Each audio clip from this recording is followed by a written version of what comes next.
What comes into your mind if you hear of animal experiments?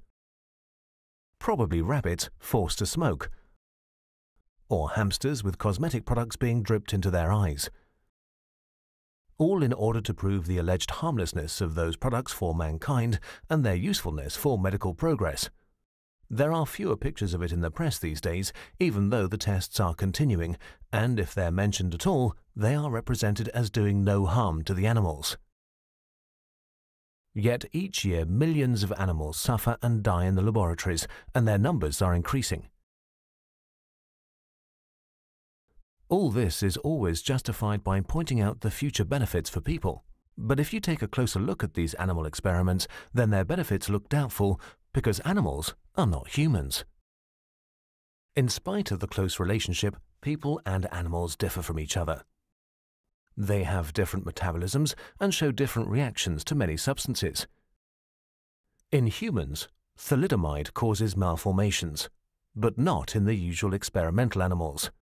The painkiller paracetamol is okay with people, but poison for cats. Arsenic, which is poisonous for people, does no harm to sheep.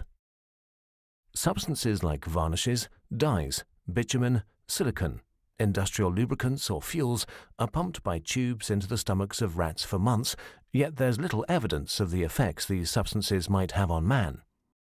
The supposed comparability has long been refuted, and yet again and again new animal experiments are being conducted in the same way.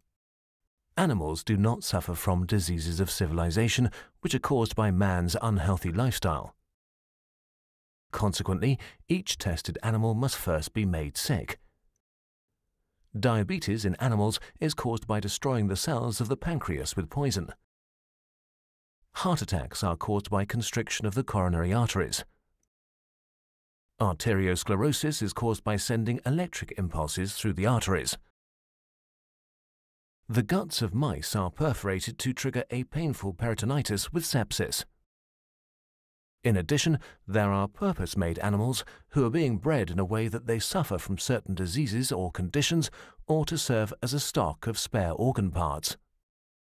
But an imitation of symptoms has nothing to do with human diseases and their causes. The treatment of those animals who have been sickened artificially is often even successful, but it does not mean that the treatment actually helps man, even if it previously worked in 1 million mice with cancer. Medicines that were successful in animal experiments fail in more than 90% of later clinical trials on people because they either do not work or they have too many side effects. Experiments that concern the mind and personal feelings are particularly absurd. Animals cannot talk. Yet, often using painful measures, they're made to react in a way that's claimed to be a symptom of a certain mental illness. For example, rats are subjected to electric shocks to make them feel desperate in order to study depression.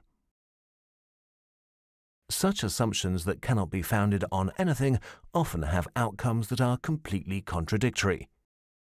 Researchers then cheerfully conclude that they need more tests of the same pattern to get to the bottom of these contradictions. Often, the so-called results are completely trivial. Hamsters are killed during hibernation to prove that the period of rest saves the nerve tissue from Alzheimer's. Alcohol is injected into the abdomen of baby rats, and later they undergo behavioral tests. The conclusion is that alcohol is not good for children and youngsters. Guinea pigs have to endure noise trauma in order to prove that noise causes hearing impairment. The life of animals in the laboratories is short and full of pain. They are fed with too little or too much food. They are prevented from moving. They are scalded with boiling water or infected with germs. And they are operated and crippled. Monkeys' heads are fixated and they only get water as long as they don't struggle. Rats are starved until their weight is less than half of their normal weight to study the effects of anorexia. Electric shocks force mice to run until they break down in utter exhaustion. Currently, no researcher has to justify himself for inflicting pain on animals. His studies are only evaluated by being published in scientific journals and by obtaining further research funds. The approving authorities only check the compliance of formalities, but not whether the approach of research makes sense. In addition, a whole branch of industry profits from breeding animals for testing purposes, from keeping them in cages, and from discarding them in the end. All this is defended with an alleged benefit for mankind, even when the only aim is making profit. But our aim should be medicine-free from animal experiments, where research on the causes for diseases and on the prevention of diseases is in the foreground. In contrast to animal experimentation, contemporary research methods that use human cell cultures or microchips provide results which are significant for mankind. Medical progress is important, but animal experiments are the wrong way.